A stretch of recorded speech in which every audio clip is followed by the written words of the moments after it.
Cardiff Council is Wales's longest accredited living wage council. We took the decision to provide our employees with a living wage in September 2012. We extended the decision in 2015 so that all our agency staff also benefited from the living wage.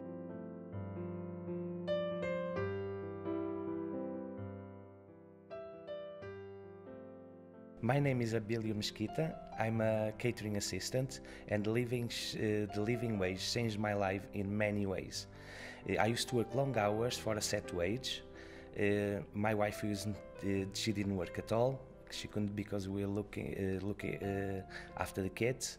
Now with the living wage in place, we both can work, we can divide the responsibilities. I can spend time with my family and kids, and our family life is much happier. Feel much more appreciated in the workplace, and thanks all to the living wage. It made absolutely an amazing difference to our lives. The important point for us is about having a motivated and a workforce that feels valued. Part of our commitment was to work with suppliers and contractors who supply the council and the wider business community to encourage them to become living wage accredited organisations. We're really pleased that the number of living wage organisations in Cardiff has doubled from 18 to 36 over the last 12 months. Most importantly, we believe that in a civilised society we should expect that everybody who does an honest day's work should receive the living wage. But for Knox and Wells, as a Welsh employer that wants a better Wales, this is also about raising awareness as we encourage others to join. But also, you see, through the procurement process, the public sector is demanding higher standards throughout the building process. So surely it can't be long before it demands that the supply chain in the construction sector pays a living wage. And when they do, it'll be an initiative we readily support.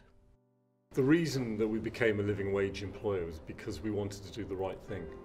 I mean, as a law firm, the reality is that the majority of our staff are skilled and they receive more than living wage anyway, but we have a number of contract staff that come in who aren't directly employed by us, such as security staff and cleaners, and we just felt it was important that they should benefit as well.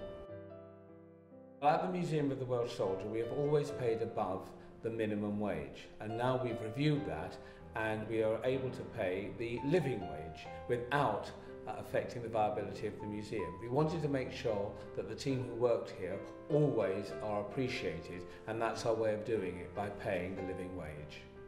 My name's Hannah, I'm 22 years old. I've just finished university last month and I work now as a museum assistant in the Fire and Line Museum.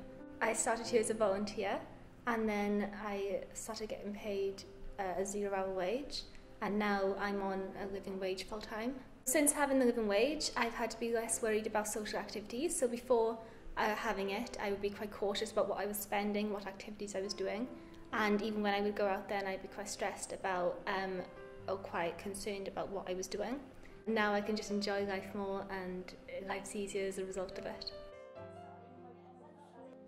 I think the living wage is important because costs are going up all over the place, and we believe that people with learning disabilities have the same rights to work as everyone else, and that therefore means that they're entitled to the same living wage as everyone else, because these costs affect everyone.